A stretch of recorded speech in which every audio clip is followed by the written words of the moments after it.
Appointment পায়।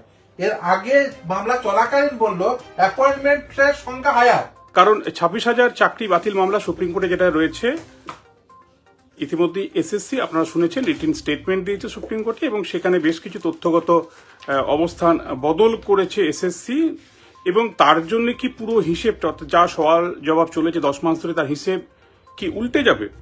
কি হতে পারে, কি না হতে পারে, কি তথ্য দিল এসএসসি? এই পুরো বিষয়টা নিয়ে আমি না মামলার সঙ্গে যিনি যুক্ত ছিলেন প্রথম থেকে, সিনিয়র অ্যাডভোকেট বিকাশ রঞ্জন ভট্টাচার্যের অন্যতম জুনিয়র এবং মামলাকারী আইনজীবী ফিরদৌস শামীমের কাছ থেকে জেনে নিতে চাইব, এবং আমি সরাসরি আইনজীবী ফিরদৌস শামীমের কাছে যাব। কি রয়েছে তথ্য এরকম, আপনি যদি একটু বলেন। দেখুন, মানে আমার মনে হয় না যে খুব একটা বেশি তথ্যের ফারাক রয়েছে।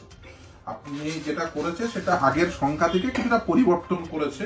আপনি যদি সাইড বাই সাইড দুটো তথ্য রাখেন তাহলেই বুঝতে পারবেন যে বেসিক্যালি তারা কি করেছেন।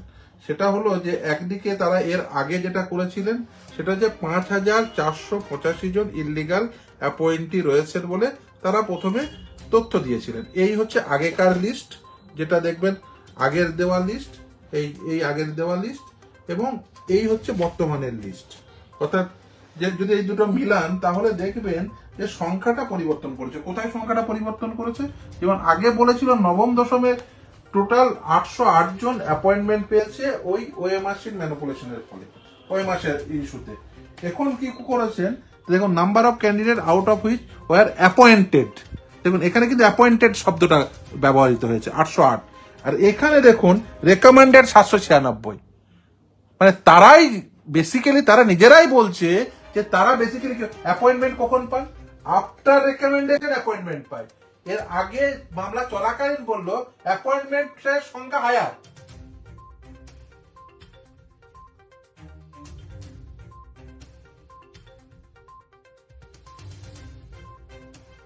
আর মামলা শেষ হয়ে যাওয়ার পরে রেকমেন্ডেশনের সংখ্যা হচ্ছে লয়ার, অর্থাৎ লয়ারিং করে দিল।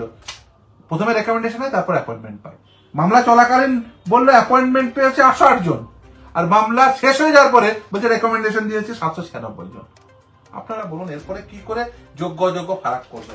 মামলা শেষ হয়ে যাওয়ার পরে বলছে দাড়িভিট কাণ্ডের জন্য কমিশন উল্লেখ করেছে, Commission recommended person based on notified vacancy, but in one school, when one person went to join with appointment letter to the school in Dadivit, there was a riot-like situation, compelling the authorities to have a relook in the vacancy, and after verifying rest of the vacancies, second round was held on such and such date. After the first round of counselling, 3 teachers were recommended by the commission for the appointment in the Dadivit High School, Islampur, Uttar Dinajpur, but on such and such date, the student of the school started agitation against the appointment, and the protest against the appointment turned violent, resulting in the death of 2 persons.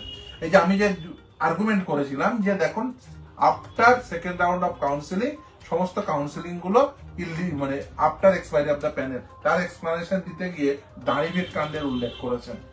এই হচ্ছে school service কমিশনের written submission. দেখুন আদালতের কাছে আদালত খুব pertinent question করেছিল, এবং অত্যন্ত কোশ্চেনটি এতটাই গুরুত্বপূর্ণ, তার কারণ হচ্ছে এইখানে দুর্নীতি হয়েছে সকলে বুঝতে পারছেন।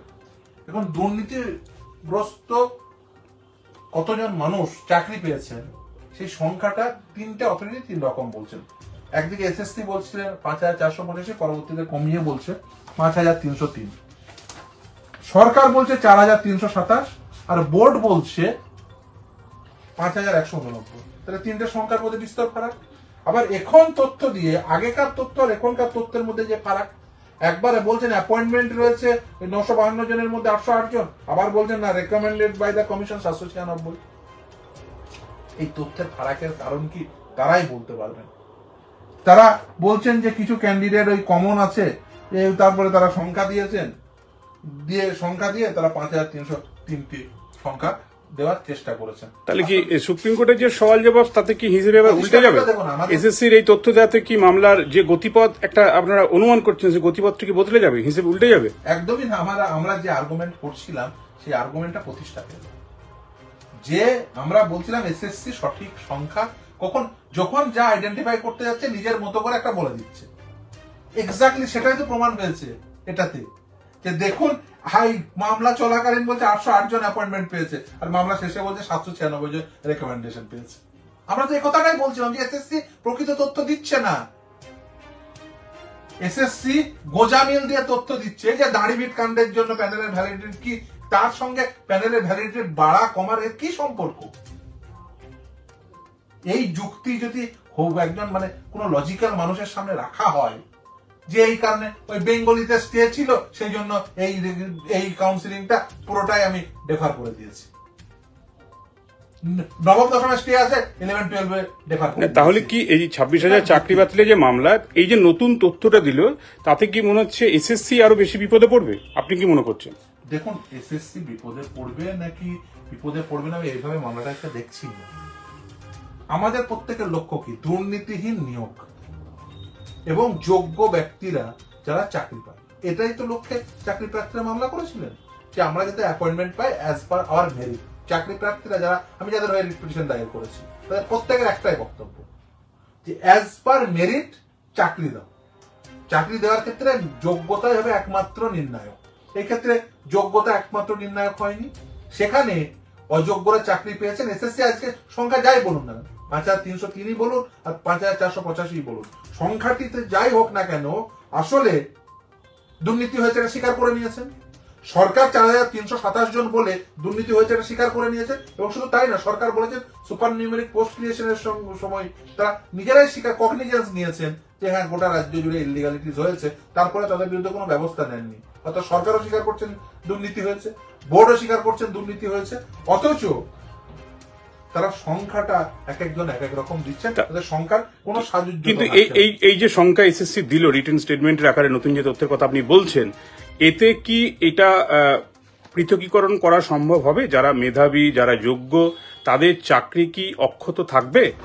দেখুন, সেটা তো রায়দান প্রদান হবে, কিন্তু আপনার সামনে যদি আমি এই তথ্যটি রাখি, এই 3টে তথ্য, এবং আপনার সামনে যদি এসএসসির এই দুটো তথ্য পাশাপাশি রাখি, কি মনে হচ্ছে আপনার একজন যুক্তিশীল মানুষ হিসাবে আপনার কি মনে হয় যে এসএসসি মামলা চলাকালীন বলছে 808 জন নবম দশমে অ্যাপয়েন্টমেন্ট পেয়েছে ওএমআর এই যে শূন্যকে 53 করার জন্য বা শূন্যকে 43 করার জন্য, এরকম মার্কসের এরকম ম্যানিপুলেশনের জন্য।